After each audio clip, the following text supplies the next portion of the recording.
Welcome to Ask the Tech Coach, brought to you by the TeacherCast Educational Network. If you are in charge of professional development and looking to build an innovative digital learning experience, this is the podcast for you. Join us each week as we uncover strategies that tech coaches are using to drive their digital transformations one classroom at a time. And now for your host, with over 2 decades of experience working with tech coaches and ed tech companies from all around the world, Jeff Bradbury. Hello, everybody, and welcome to the TeacherCast Educational Network. My name is Jeff Bradbury. Thank you so much for joining us today and making TeacherCast your home for professional development. This is Ask the Tech Coach podcast, episode number 157. And today we ask the question, what does coaching look like as the teacher and their needs evolve? We've got a lot of funny stories about that, and we have a great guest, a recent coach who produced an amazing book with the help of ISTE. We're going to talk about the conference, the book, and what to look forward to this year, what we're looking forward to as coaches. But before we get onto that, I want to bring on Sue Vincent. Sue, how are you today? Welcome to Ask the Tech Coach. I am great. Great to be back. Great to have all of you guys out there listening to us. And we are just swimming along up here in Kentucky. And we're about 4 weeks into the school year.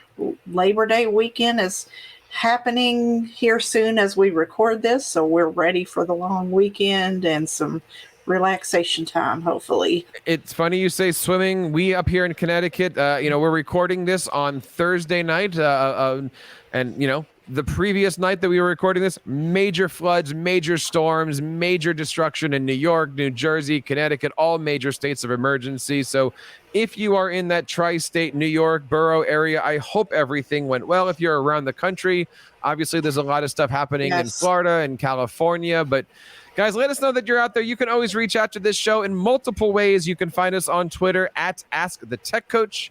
We like using the hashtag TechCoachEDU.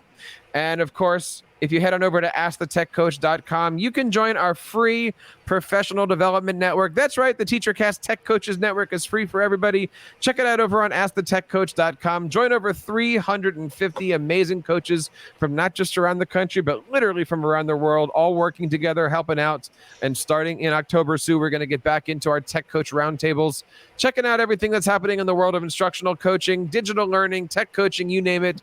We have a lot of stuff for you guys, so check it out over on AskTheTechCoach.com. My guest today, I'm so excited about. We had a great conversation before the recording started. She is currently the Digital Learning Initiative Consultant for the North Carolina Department of Public Instructions. What does that mean? Probably means she has 2 business cards. I want to bring on Dr. Ashley McBride. Ashley, how are you today? Welcome to Ask the Tech Coach. I am doing really well. Thank you for having me on. And that's a mouthful of a job title. And I got to ask the question here. We've said this once, we've said this 100 times. If you get 10 tech coaches in the room, you have 25 job descriptions. But I don't think we've ever had a digital learning initiative consultant for the North Carolina Department of Public Instruction. What does that mean?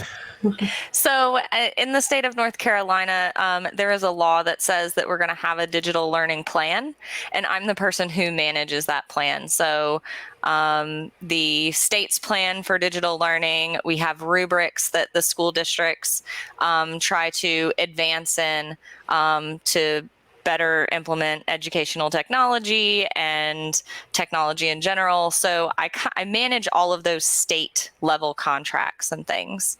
That's awesome. I'm smiling and that's I'm looking forward to learning all about that. Well, now I've only been doing this for a month, and the people that I've been able to talk to and connect with, so I work with a number of our outside partnerships, and I was on the phone with PBS Kids one day, and my son was in the vehicle with me because, of course, I was in the car taking the meeting as I'm picking him up from school, and he's like, "Mom," I was on mute. He was like, "Mom, who are you talking to?" I said, "PBS." He goes, "They make some of my favorite shows." It was that was so sweet. So it's been good. I love that part of the job. The other day it was, "Daddy's talking to Lego education." I'm like, "Yep, that's the cool guy right there. I'm talking to Lego." Yeah. So Ashley, talk to us a little bit about something else that I know you're excited about. We're going to dive into this a lot this show, and we'll give out the links, but you recently teamed up with ISTE for something pretty awesome. Tell us a little bit about it. So yeah, it's a book. It's called the EdTech Coaching Primer. And really it is a bunch of research that I did while I was working on my doctoral program at Central Michigan University. I have to give a plug. So I was working on my doctorate, and I had been a teacher, an ed tech coach, a tech director. So it's a mixture of those two things. All of the research that I have that supports best practices in teacher professional development and coaching, and mixed with all of my experience from being a teacher in the classroom who really would have loved to have a coach, an ed tech coach who, when I walked into the position, wasn't 100% sure what I was getting myself into. And then it was kind of like I needed something. I needed a book or a guide or something to kind of tell me how to start in this position and how to do the job, so that I was really working with teachers on better instructional practices with technology. And then I kind of built my own framework around myself, built some resources while I was coaching. And then as a tech director, I had ed tech coaches that worked with me, and I did professional development for them. And we would work through what their job is supposed to look like, so that they can really help be support systems for teachers. So it's really just all of those things meshed into one book. So it's got a lot of great resources, and I could talk about it all night. And The website is edtechcoachingprimer.com. The Twitter is A+EdTech. We're going to have links to all of these things over on Ask the Tech Coach episode number 156. Sue, I got to say, I'm looking forward to hearing what Ashley has to say about all of this stuff, because it seems like this book has everything that we've been talking about for a while now. What do you think, Sue? Oh my goodness, it's so exciting. And in preparing for our conversation this evening as we were recorded, I've been glancing through the book and just perusing all the things that are in there. So just kind of starting at the beginning, Ashley, you start at the beginning and you talk about just the state of coaching, ed tech coaching, instructional coaching, what have you. And it talks about some of those roles from the 2019 ISTE standards that came out. So talk to us a little bit about just what are your feelings on just the state of coaching in general? Is it still a thing? Is it not? It should be. What's going on? Yeah. Give us your thoughts. So I think it's a misunderstood position. And I'm not just talking about ed tech coaches. I'm talking instructional coaches who also utilize technology. And I just think that it's often the position that seems to get cut. I've heard of a number of districts who they'll throw the money out there and they'll say, let's put a coach in every school. And then they end up cutting those positions. It's something that I feel like is needed at every single school. Absolutely. Yeah. And it's because, like I said, coaching is misunderstood. And a lot of people misunderstand it as a professional developer who talks about educational technology or just gives professional development. So for instance, you'll have an ed tech coach who's a district ed tech coach, but they'll serve 20, 30 schools. If you're serving 20, 30 schools, you're not really able to dig deep and coach. So you can't do coaching cycles. You can't do personalized supports for teachers, like co-teaching, co-planning. So that's really where I think we're at this point where, especially with COVID, maybe we've started to realize, okay, how can we support teachers as they're going through all of this learning? Because throwing webinars at them and just throwing professional learning at them isn't the thing. Absolutely. And I think we've seen kind of that roller coaster over the years. I've been a tech coach for over 15 years now. I always lose count, but something to that effect. And when I first started, there weren't very many coaches in our state here in Kentucky. There were some just kind of conglomerated around. And then the next few years, grants started coming out, some federal funding happened. There were so many tech coaches, and then it dwindled again. And then here comes COVID, and they're coming back again. So it's just like you said, it's definitely misunderstood, and it's almost, oh, we need a coach now, or we see we need a coach now, but it's often forgotten about when maybe things are a little more, do I use the word calm? When they're a little more calm, it's often forgotten about. So that's where we as coaches have to work really, really hard to, prove ourselves. Well, when it's calm, budgets get cut too. Absolutely. So, you can see that correlation there. The research has shown since the 80s that coaching is effective. So the research is there. It's just a matter of whether we're going to be able to, or we're actually listening to the research and funding these positions. So that brings me to my next point, and this came to my mind when we were talking at the introduction there. And you're in charge of like the technology planning side of things. So one thing that it's so important in the area of coaching is that district or state level, district level, building level have those technology plans in place. So talk to us a little bit about the importance of those and how those can help cast that vision. So I think that it's really those types of plans need to be based on growth, and you have to have something to kind of measure that growth. So you've got to set the goals. So when I was a district administrator, when I was a district district technology director, what I did was we looked at where we currently were. We measured where we were in every single school and measured using that information. We gathered data on where we were as a district, and we made plans like you would with any school improvement plan or anything like that. And it was specifically on the technology department and ed tech coach or ed tech. Then we took that and we took all of the school data and we really focused in on what the schools wanted to work on, because there's always many places where we can work.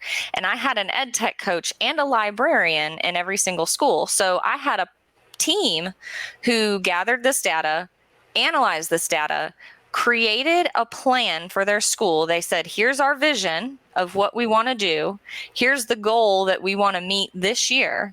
And here's all of the training and all of the supports we need to offer. And here's how we need to do it. So they'd create a plan, present it to their principal. In some cases, we had principals who actually worked on the plan with their ed tech coach and with their librarian. But then they got it approved by their building. And so every single school had an educational technology improvement plan. The district had a plan. And I think that's why that's what I hope to be doing with the state of North Carolina, is being able to work on, okay, here's the state's plan, and then work with schools and districts to be able to do something similar to what we did in our county. Talk to us a little bit about that. You said you're measuring things. What did that look like, and how long did that process take? It took a while. So toward the end of the year, we would measure where we were. So we had the summer to kind of look over everything. And then when school improvement plans were due, and in the state of North Carolina, we have a digital learning progress rubric. So it's part of that overall digital learning plan that I'm now the person for. But there's a rubric. Do you devices? Do you have a coach single school, which is actually on the rubric? Do you have a librarian in every school? Those types of things. And so how is professional development delivered? Is it personalized? Are you doing personalized instruction? So there was a rubric there that we would use that rubric to gather that data. So was this done through observation, anecdotal notes, forms? So So again, the ed tech coaches and librarians are in that district are in those schools. They're embedded in those schools. So they are with teachers all the time, doing observations, doing professional development. So they understand the school, but then they also pulled together an MTAC, Media Technology Advisory Committee. And one of the tasks was for the MTAC to come together and pull this data. And so for like a secondary school, you might have one person from each curriculum type. So you might have a English teacher, a science teacher, a math teacher, somebody from each PLC comes and represents at that MTAC. So they all have a really good understanding of what's going on in the classrooms. And then the ed tech coach and librarian are in observing, doing co-teaching, co-planning throughout the year. So everybody should have an idea of where they are. So then as a group, they kind of did that rubric together. That's such great stuff. And we've talked about technology planning in several episodes back. So if you're interested more in technology planning, we have some back episodes, but I want to encourage you to, look through Ashley's book out there. If you're new to coaching and, looking for some of these ideas, take a look at the book and get some more ideas and, contact her for some, extra help there. This is great stuff. And it's kind of motivating here on my end to just encouraging to get some new ideas on approaching some of this stuff. What about you, Jeff? What are you thinking? I'm thinking a lot of things here, Ashley, because putting together these plans, and we were talking about this earlier, like the concepts that you're talking about are things that I remember working with in my previous district. The thing that I've always come up with is, how do you get that district buy-in? How do you, I've always looked at this, and even when I've taught this subject, if the coach is the one spearheading this, it's not going to work. And I see you're kind of shaking your head in this. Like, the tech coach can't be the one to say, we're going to make an improvement plan for the school that's going to change the face of professional learning across the district. Right. And so I have my theory on this answer. I've talked a lot about my theory on this answer, but I want to get it from you. Who should be leading this one? The principals. If you want school buy-in, you need to get the principal to buy in. And then you've also got to have superintendent support. I mean, it's great to have superintendent support, and you need that. As a tech director, I needed the superintendent to say, yes, this technology plan is going to be a part of your school improvement plan. I needed that support. But I did have some schools would jump in, and the principal would support it by saying, yes, you're going to have professional development availability. Like, I'm going to block out time with the PLCs, and those PLC, everybody will be able to do their PD. We're going to schedule it at the beginning of the year. We're going to make sure it's happening. You're going to be in doing coaching. You're going to be in doing observations and coaching, entire coaching cycles. You're going to be co-teaching, co-planning. But then I had others who still want ed tech coaches to plan testing or do other things. Teach a class of kids. Yes, right. Teach a class. Let me take this ed tech coach, and they can teach 1 second period class. That's not going to hurt anything, right? But it does. They're going to take a coach that has multiple buildings that person's in charge of, and you're teaching a third period class in my school. Right. And I mean, and so in our situation, like I said, each coach was only at one school. So that made it almost harder, because then they were like, well, but they're there. And I'm like, yes, but they're there to support teachers. They're there to be in their classes when they need them. And if you've pulled them for a second period class, you've pulled their freedom. So like if you're co-planning with a teacher, well, they might have the same class, first period, second period, third period. Well, if you're going to co-present or co-teach with that teacher, they can't do it second period. So then that teacher is going to be like, well, if I've got to do it by myself anyway, second period, why, they're going to be in here first and third. That's a different setup. I love the way that our district has it set up. Teachers are obviously owned by the principal and the building, but the coaches are owned by central office. And so for myself, I don't have a schedule. A principal could never say you are stuck here for this period of time. Like, Right. we have the total autonomy to get the job done. And I love that.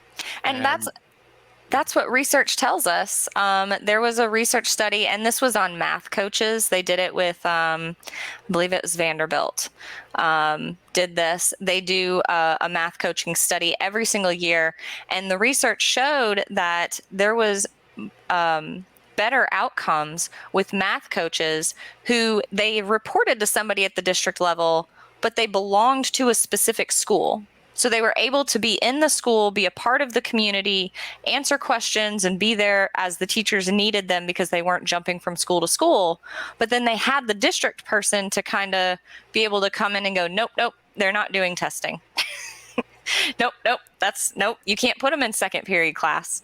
We call that a chapter 5. Anybody who's been following our series on coaching matters and stuff, like you need to have that somebody come in and coaching champion. You need to have that coaching champion. This is the way the position's going to run. No, they're not doing lunch duty. Like, no, they're not doing hallway duty.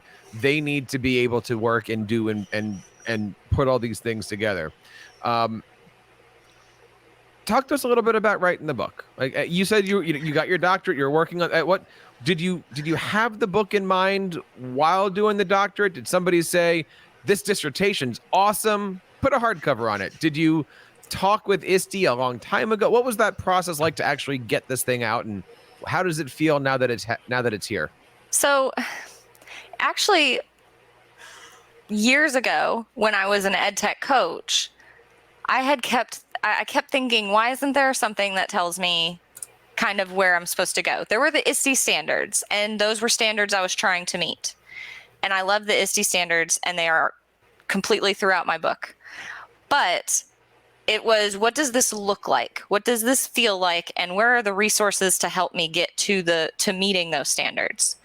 I remember just thinking to myself, I would love for some sort of structure. I'm a very structure checklist type person.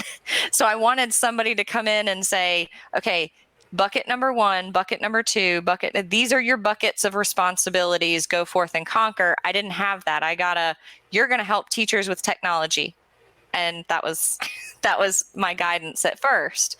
So I ended up building a structure around myself that was built on professional development. And then I went in and I did coaching with teachers, and I did co-teaching and co-planning. And I was kind of making it up as I went along.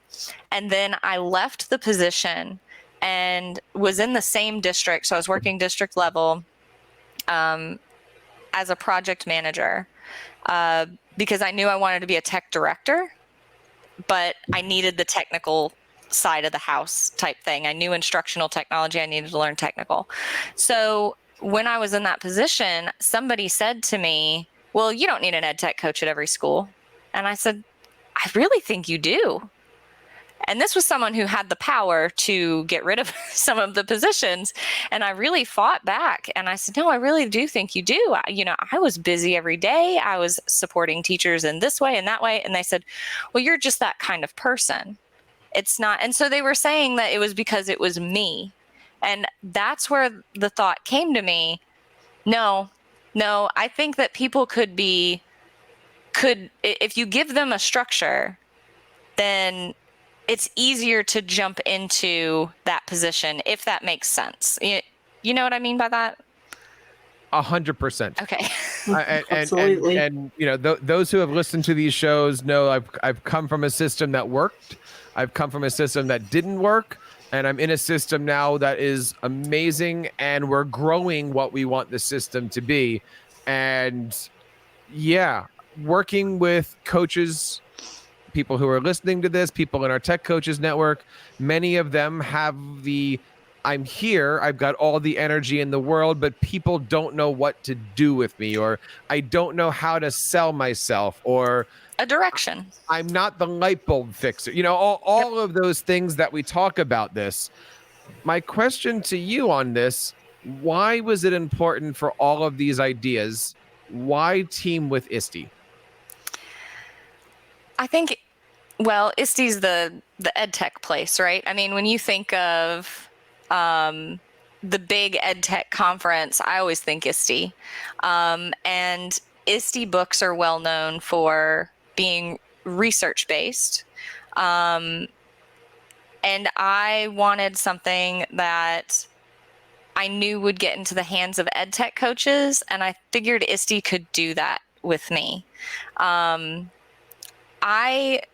not the type of person to just like constantly throw out on like Twitter or something like that. Like I even have a friend who we'll be talking to. We were at NCAT, which is a North Carolina place for teacher professional development, and we were just sitting there talking, and she was like, hey, did you know that she wrote a book and she knows about ed tech coaching and all of this?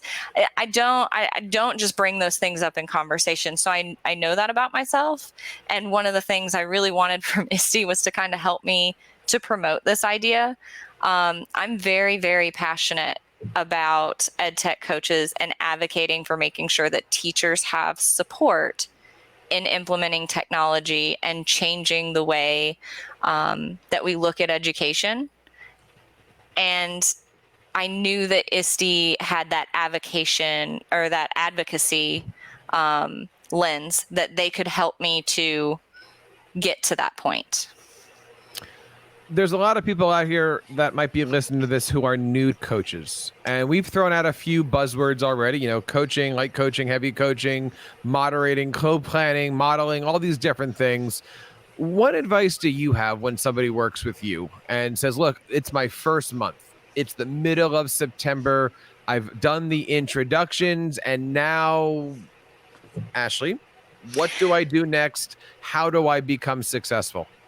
Get to know your teachers. Relationships are the most important piece. It seems we've covered that before. Yeah, I think that's the bottom line. Like 157 times already. But I think what I ended up doing to drum up business when I first became an ed tech coach was I knew everybody. I had about 100 teachers in my school, and we were a secondary school, so they had 7 class periods. I had a cheat sheet of who was on planning what periods, and I would casually walk by when they were on plannings and just pop in my head, and I'd say, hey, just checking in on you. How's it going?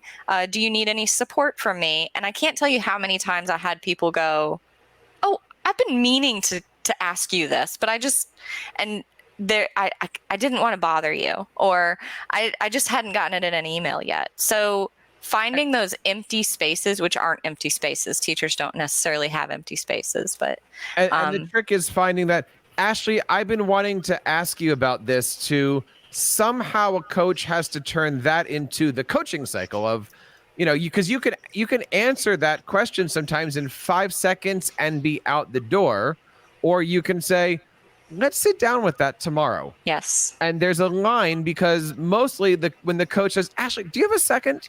They really do mean, do you have 1 second? They're not looking for you to say, I'm going to start a 4-week process with you where we're going to write down and document things. Right. And we're going to pull out the standards.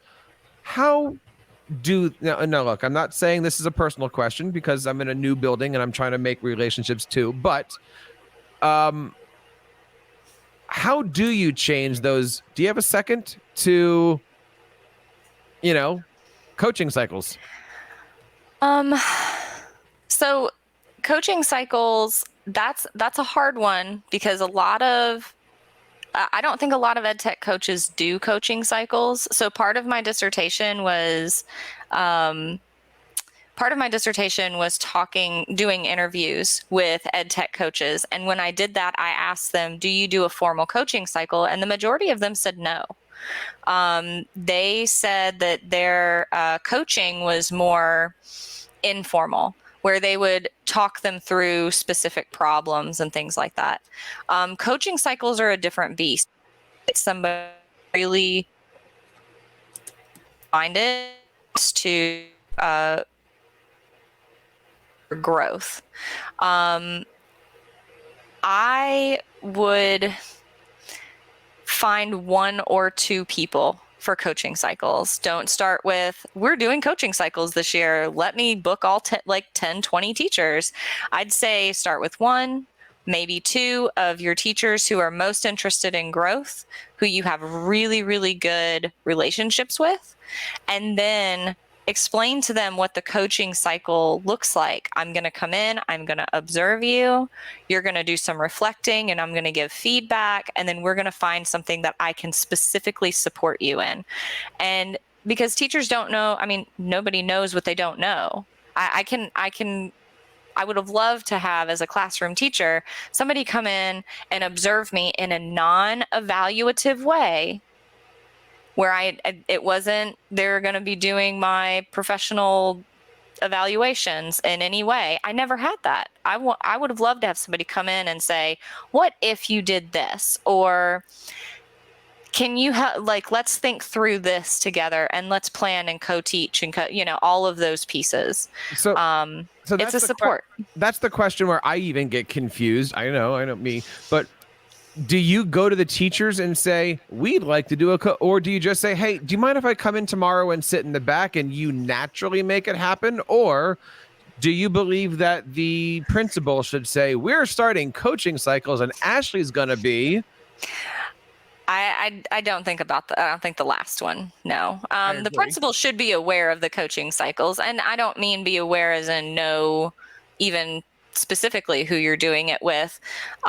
More of it needs to be a very natural, and maybe you put it in a menu and say, I do offer coaching cycles, and just present it to people and say, here's what this is. And then I told people all the time, I was like, when I come in your room, I'm just coming to watch and see what I can learn, because I can't do good professional development if I don't know what's going on in your classroom. I can't help you if I don't know what's going on in your classroom. And some of that would turn into a coaching cycle where I would observe, and then they would ask me a question, and then we would go, and then I'd start to say, well, this is a coaching cycle. Here's how we can make sure that we're meeting your goals. But it's really about getting other people to jump on, and then tell other people how awesome it is to have you working with them in such a close capacity. I agree. And I talk about the language, right? And Sue and I have talked about the language. It's not, can I come in the back of your room and sit? It's, Sue, can I come in and learn about your curriculum? And that's a much less invasive way than saying, Sue, I'm going to sit in the back with my computer, and I'm going to pull up the screen, and I'm going to be typing, but it's not an observation. Right. So, you've got new teachers, you've got veteran teachers. What's your tips and tricks for, starting coaching cycles without putting the big sign around your neck to say, I'm coming for a coaching cycle? Find the most open-minded teachers who are always coming to you asking for support and advice, and want you there. You're going to find them once you start working in there and you're doing a little bit of professional development and you're offering supports like co-teaching, co-planning, things like that.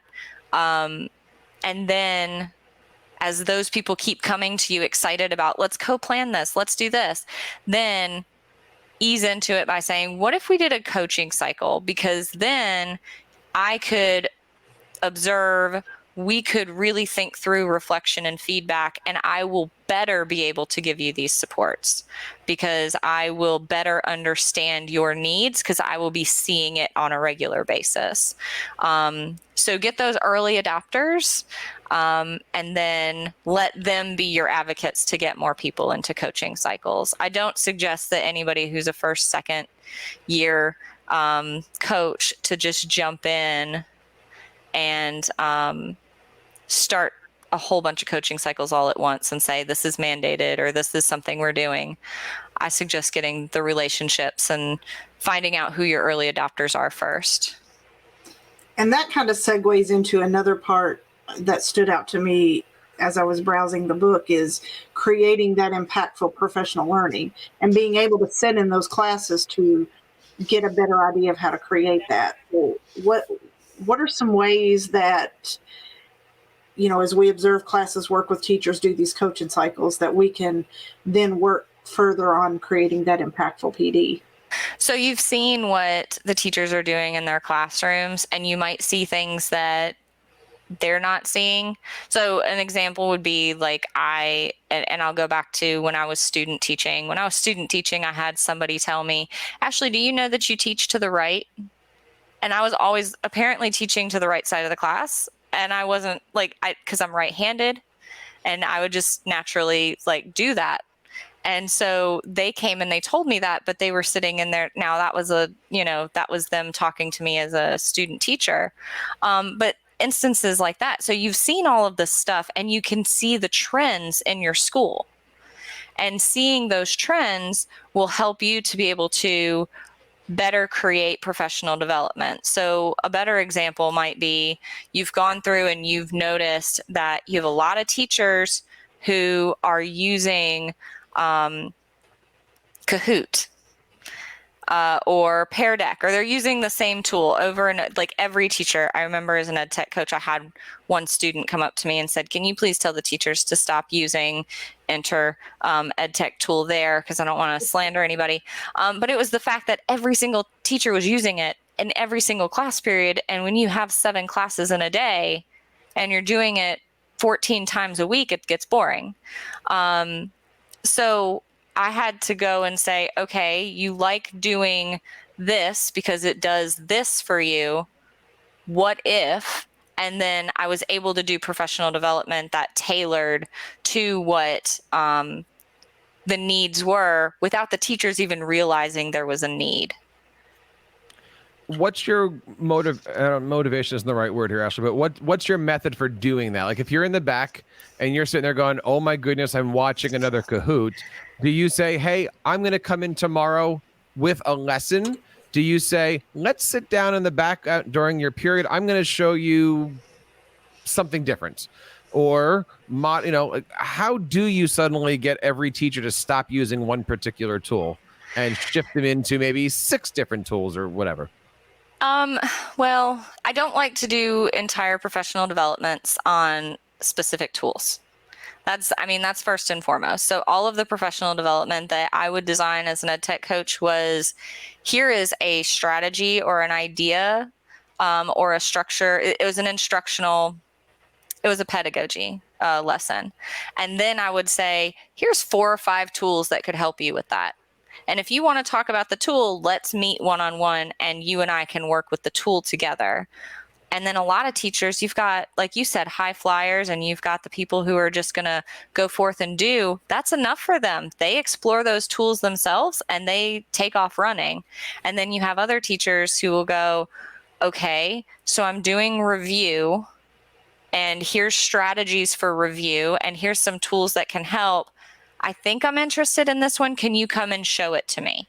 I had one teacher who would not work with a tool unless I was literally sitting next to her and I told her what to click. She thought she was going to break the internet.